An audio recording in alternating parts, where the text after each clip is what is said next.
안녕하십니까. 생원 강의를 맡게 된 강사 손건희입니다. 이번 시간에 해볼 것은 생물의 특성입니다. 바로 알아보도록 하겠습니다. 첫 번째, 모든 생물은 세포로 이루어져 있습니다. 세포는 생물의 몸을 구성하는 구조적 단위이자 기능적 단위입니다. 세포에 따라 생물을 나누면 크게 두 가지로 나눌 수 있습니다. 단세포와 다세포로 나눌 수 있는데, 여기서 단세포와 다세포의 차이점에 대해서 알아보도록 하겠습니다.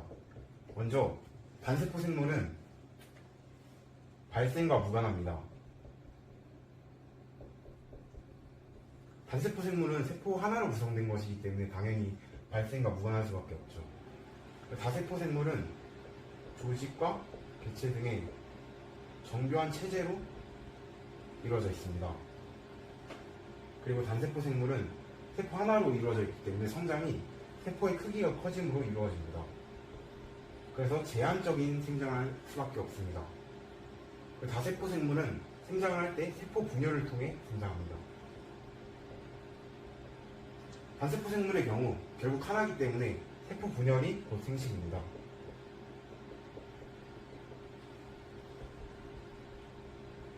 그리고 대부분의 다세포 생물의 경우 유성생식을 합니다. 암수가 한 쌍을 이루어 아이를 낳는 것이죠. 다음으로 알아볼 생명체의 특성은 물질대사입니다. 물질대사란 생물체 내의 모든 화학 반응을 말합니다. 물질대사 과정에서는 에너지의 출입이 반드시 일어나고 효소가 반드시 필요합니다. 물질대사를 크게 두 가지로 나눌 수 있는데, 첫째는 동화작용이고 둘째는 이화작용입니다. 동화작용이란 같게 만든다는 뜻이죠. 한자만 봐도. 그래서 저분자 물질을 고분자 물질로 합성하는 작용입니다. 그리고 이화작용은 한자에서도 볼 수 있듯이 고분자 물질을 저분자 물질로 분해하는 작용입니다.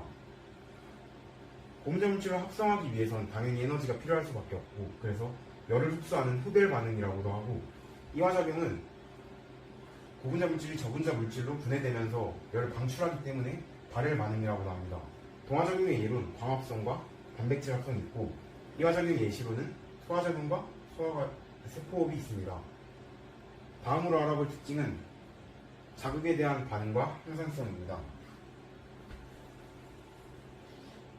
생물은 자극에 대해서 반응해서 생명을 유지하고 항상성을 또한 유지합니다.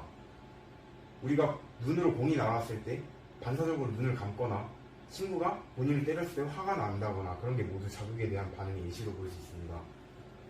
그리고 항상성이란 자기 상태를 일정하게 유지하려는 성질을 말합니다. 여기서 상태에는 사람의 경우 크게 세 가지가 있습니다. 체온과 삼투압, 그리고 혈당량입니다. 체온은 일반적으로 우리가 말하는 36.5도씨 이런 체온을 말하고, 삼투압이란 체액의 농도를 말합니다. 우리 몸속에 있는 혈액의 나트륨 이온들 같은 농도를 말합니다. 그래서 삼투압을 조절하기 위해 물을 많이 마시게 되거나 소금을 덜 먹게 되거나 하는 경우가 있습니다. 혈당량이란 혈중 포도당 농도를 말합니다.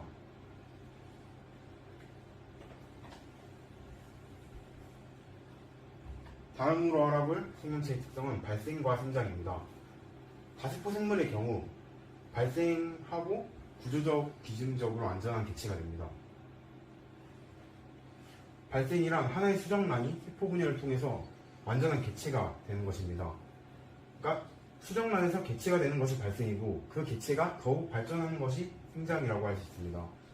사람의 경우 몸속에서 아기의 형태로 갖춰지는 게 발생이고, 그 아기가 태어나서 어른이 되는 것이 생장인 것입니다. 여기 개구리를 보면 이제 수정란에서 이 어린 개구리 되기까지가 발생인 거고, 이 어린 개구리가 성체 개구리가 되는 것이 생장인 것입니다. 발생의 과정에서는 있던 것이 없어지기도 하고 없던 것이 생기기도 하는 등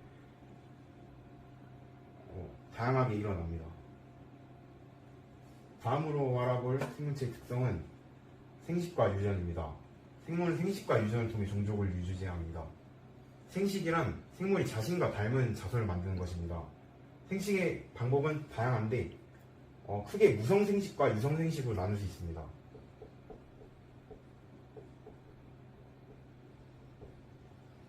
당연히 이름에서도 유추할 수 있듯이 무성생식이란 이제 성과 관련 없는 생식법이고, 유선생식이란 성이 필요한 남녀로 구분되는 그런 생식법입니다. 유선생식법의 예시로는 집신벌레의 분열법이 있고, 유선생식 예시로는 그냥 사람의 생식세포 수정이 있습니다. 그리고 유전이란 생식을 통해서 어버이의 유전 물질이 자손에게 전달되는 것입니다. 엄마 아빠와 생김새가 비슷한 아들이 나오는 이유가 이런 유전 때문인 것입니다. 다음으로 알아볼 생명체의 특성은 적응과 진화입니다. 생물은 환경에 적응해 나가면서 새로운 종으로 진화하게 됩니다. 적응은 자신이 살아가는 환경에 적합한 몸의 형태와 기능, 생활 습성 등을 갖게 되는 것이고, 진화는 여러 세대에 걸쳐서 적응하는 것입니다. 진화가 좀 더 긴 개념인 거죠. 진화 예시로는 사람의 인종 차이가 있을 수도 있고, 여러 그냥 다르게 생긴 생명체들, 그런 것들이 모두 진화 예시로 볼 수 있습니다. 크게 6가지가 매우 중요합니다. 모의고사 1번에서도 바로 나오는 문제이고, 이제 6가지를 크게 두 가지를 분류하자면, 첫 번째부터 네 번째 특징은 개체의 유지를 위한 생명체의 특성입니다. 그리고 생식과 유전과 적응과 진화는 종족 단위의 유지를 위한 생물의 특성입니다. 이 6가지 생물의 특성은 생명과학에서 가장 기본이 되는 만큼 무조건 외워주셔야 합니다. 이상으로 1강을 마치도록 하겠습니다. 감사합니다.